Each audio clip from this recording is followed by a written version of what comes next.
Mga kabida, isang magandang oras sa lahat at welcome po sa aking channel. Ito po, gusto ko lang mag-react ho dito sa post po ni Senator Robin Padilla po, mga kabida, no? Patungkol ho doon sa freedom of expression na nagkaroon po ng double standard, mga kabida. Ito, post po ni Disiplina Duterte, ano? Ginawan kasi ng article, ito hong post po ni Senator Robin Padilla kahapon, ano? Hours after nag-file po ng criminal complaint ito kung si Senator Risa Ontiveros sa National Bureau of Investigation, ano? Laban ho dito sa mga personalidad including vloggers na nagpapakalat daw ng disinformation at nagpapakalat daw ng video ni Michael Maurilio, no? Mga kabida. Eto po.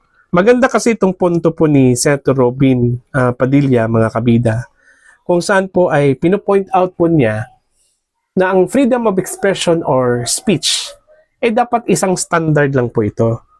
Pero parang meron pong double standard, ano, mga kabida. Ito po, ang post po ni Disiplina Duterte, ano, ginawan po niya ng article po ito. Posted 5 hours ago, ang title, Robin Padilla calls out double standards amid cyber libel case filed by Hontiveros. Ito po. Senator Robin Padilla took to social media to express his dismay over what he described as a glaring double standard in how freedom of expression is being interpreted and applied.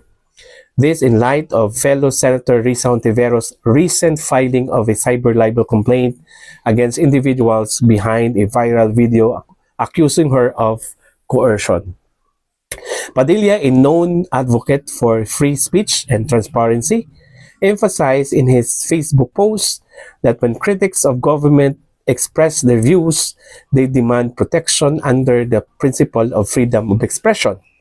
But when they themselves become the subject of criticism or allegations, they resort to legal threats to silence dissent.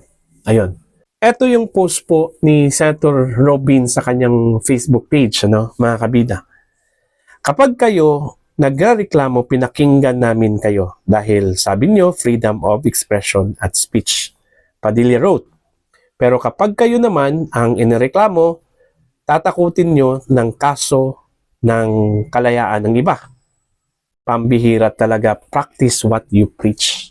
So yun yung exact words po, ano, sa post po ni Senator Robin sa kanya pong Facebook page po kahapon, mga kabida. Although, wala kong pangalan, okay, wala ko siyang binanggit, hindi natin alam kung ito ba ay ang kanyang pinatutungkulan po doon is si Senator Risa po, mga kabida, pero timely kasi yung kanyang pong post, maliban ho sa hours after Senator Risa filed a criminal complaint dyan po sa NBI, yung kanyang topic po is about freedom of expression. Kasi ho, kahapon nag-grounds din sa social media after these people, itong sinampahan po ng kaso, nalaman po nila na kabilang po sila dun ho sa mga personalidad na sinampahan po, ano, labas po ng kanilang mga statements like Joey Divieb, ito hong si Rob Rances, si Teo Moreno, ano, mga kabida, Chris Etsu, okay, Sasrugando Sasot, alright? So they express their resentment, ano?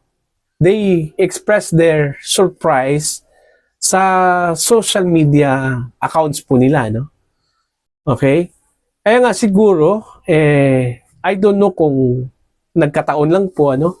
Pero parang meron pong resemblance dun ho sa nangyari kahapon, yung post po ni Senator Robin Padilla, no? Pero dito ho tayo sa post ni Senator Robin, idadissect po natin. Actually, yung sinasabi ho niyang double standard, dapat wala kong double standard. Okay? Dapat wala kong double standard pagdating ho sa freedom of expression or freedom of speech. Isa lang dapat yun. Whether kasi hoda yung involved ho dyan, mga kabida, pag lumampas doon ho sa boundary, sa limit po ng freedom of speech or expression. Kasi ako personally, naniniwala po ako na ang freedom of speech ay hindi ho absolute. Okay? Hindi ho yan absolute. Ano? May limit yan. Pag lumampas ka doon, mananagot ka talaga, no? Mga kabida. Yun yung freedom of speech. Hindi ho pwedeng blanket yan na kahit ano na lang pwede hong sabihin, i-invoke mo yung freedom of expression o freedom of speech. Mali po yun. Diba? Kahit nakakasakit ka na ng tao kasi ho, porque may freedom of expression ka, freedom of speech, okay lang yun. Hindi po pwede yun. Okay? Kaya nga, sabi ko, dapat may standard. At iisa lang po yung standard. Hindi po pwede double. Hindi po dalawa. Okay? Ang ibig sabihin po ng double standard, kapag si person A, okay, pag si person A, ini-invoke niya itong freedom of expression or speech doon sa kanya hong criticism against the government, ano, mga kabida, okay lang yun. Okay, kasi nakalagay yan sa ating saligang batas eh. Pero kapag siya naman po ang inireklamo dahil sa kanya hong mga maling sinasabi, hindi po pwedeng he or she will resort into legal action or sasampahan po niya ng kaso yung nagsasalita po against him or against her. Kasi pwede naman po niyang i-invoke yung freedom of expression, mga kabida. Diba? O, respetuhin po niya. Kagaya ho ng pagre-respeto po ng gobyerno sa kanya. Sa kanya hong criticism. Ganun yun. So, walang double standard po dun, ano?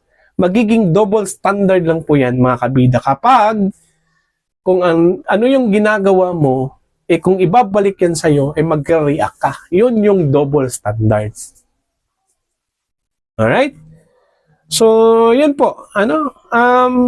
Dito ho sa case po ni Senator Risa, alam naman po natin na si Senator Risa po ay advocate po yan. Champion po yan pagdating ho ng freedom of expression, freedom of speech.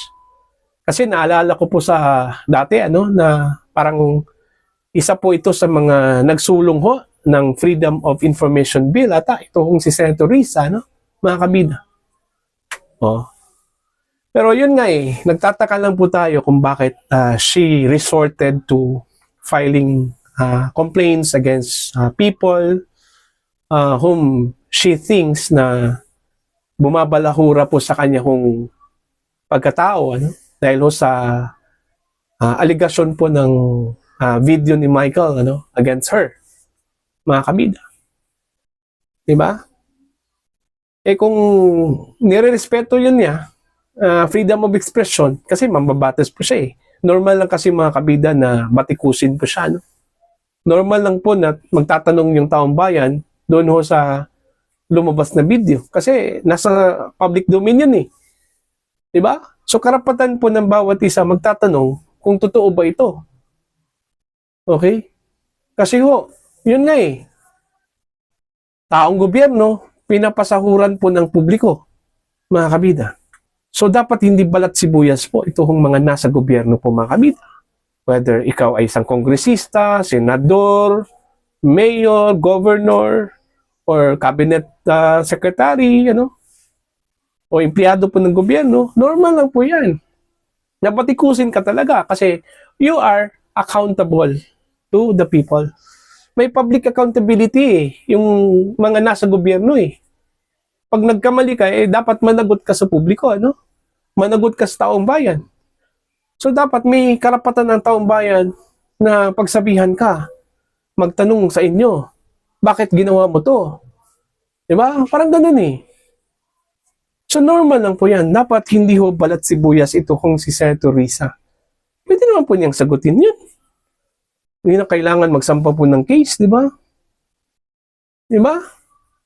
Kasi nasa gobyerno, tandaan po niya. Ang sabi po ng Supreme Court, mga kabida, pag nasa gobyerno ka, dapat hindi ka balat sibuyas. Kung balat sibuyas ka, walang puwang ang gobyerno para sa'yo. Ang trabaho sa gobyerno para sa'yo. Ganun yung sinabi po ng Korte Suprema po, mga kabida. So yun lang po. Para po sa inyo, ano po ang tingin ho ninyo dito? Please comment down. Sa mga hindi pa po subscriber sa akin channel, please subscribe. Just click the subscribe button, click the notification bell, click all para updated po kayo mga kabida sa aking mga uploads. Maraming salamat po sa inyong lahat.